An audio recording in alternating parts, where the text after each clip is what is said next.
வணக்கம். நான் கிருஷ்ணன். அடுத்த தடவை கன்னியாகுமரி சட்டமன்ற தொகுதியோட சுயேட்சை வேட்பாளராக நிற்க போகிறேன். இனி நான் பேசக்கூடியதெல்லாம் ஒவ்வொரு வேலையை பற்றி நான் பேசுகிறேன். இந்த வேலையில் நம்ம எவ்வளோத்து கஷ்டப்படுவோம் அப்படின்னு சொல்கிறத நான் பேசுகிறேன். பார்த்திங்கன்னா, முதல்ல நான் பேசக்கூடிய கொத்த வேலை. இந்த வேலைக்கு போகக்கூடியவங்களுக்கெல்லாம் நல்ல உடம்பு வலி இருக்கும். இருந்தாலும் எழும்பி என்ன பண்ணுவோம், காலைல வேலைக்கு போவோம். இதுதான் கொத்த வேலை, சரியா? போவோம், ஒரு வேளை கம்பி கட் பண்ணுவோம். இந்த டைம் பிளேடு கட் ஆச்சுன்னா காலை கிழிச்சிட்டு போவோம், ஒரு வேளை கையை கிழிச்சிட்டு போவோம். நான் பார்த்திங்கன்னா விரல் இருக்குல்ல, இது துண்டான ஆட்களையும் தெரியும். இப்படி கஷ்டப்படுவோம், சரியா?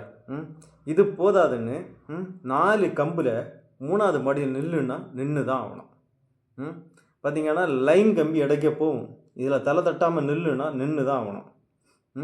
உயிர் ஒருவேளை போனால் போவோம், இல்லைன்னா தப்பி வந்தால் உண்டு. இதுதான் கொத்த வேலை.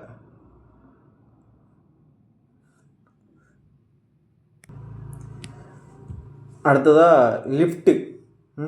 செங்கல்லாம் ஏற்றுக்கு லிஃப்ட்டு இல்லைன்னா நீ ஒரு வேளை படி வழியாக ஏற்றுன்னு சொல்லிட்டா வேணாம், ஏற்றி தான் ஆகணும். அது 3வது மாடியாக இருக்கட்டும், 4வது மாடியாக இருக்கட்டும், படியில் ஏற்றி தான் ஆகணும். இல்லை நீ இதில் ரோப்பு கட்டி இப்போ கப்பி போட்டு ஏற்றுன்னு சொல்லியாச்சுன்னா ஏற்றி தான் ஆகணும். இதில் உள்ள இது என்னென்னா, சாயங்காலம் வர்றதுக்கு முன்னாடி கையாவலம் பிஞ்சிடும்.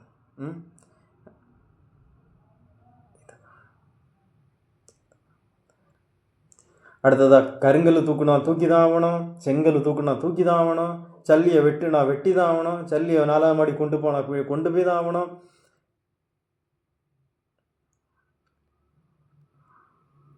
மண்ணை 4வது மாடி கொண்டு போனால் கொண்டு போய் தான் ஆகணும். மண்ணை அரின்னு சொன்னால் அரிச்சு தான் ஆகணும்.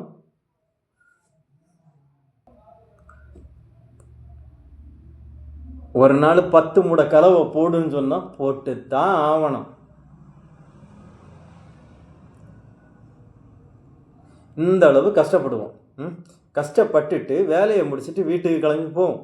போகிற வழியில் உடம்பு கஷ்டமாக இருக்குன்னு சொல்லிட்டு குடிக்கக்கூடியவங்க என்ன பண்ணுவாங்க, 1 குவார்ட்டர் வாங்குவா, இல்லைனா 2 குவார்ட்டர் வாங்குவா, வாங்கிட்டு போய் குடிப்பாங்க.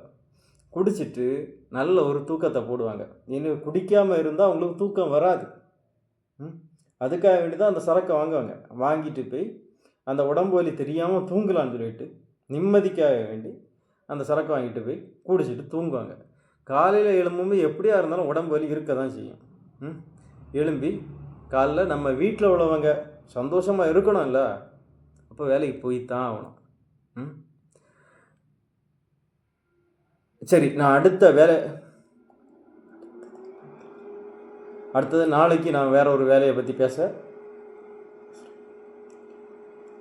நாளைக்கு நான் அடுத்து இன்னொரு வேலையை பற்றி நான் பேசுகிறேன். நன்றி, வணக்கம்.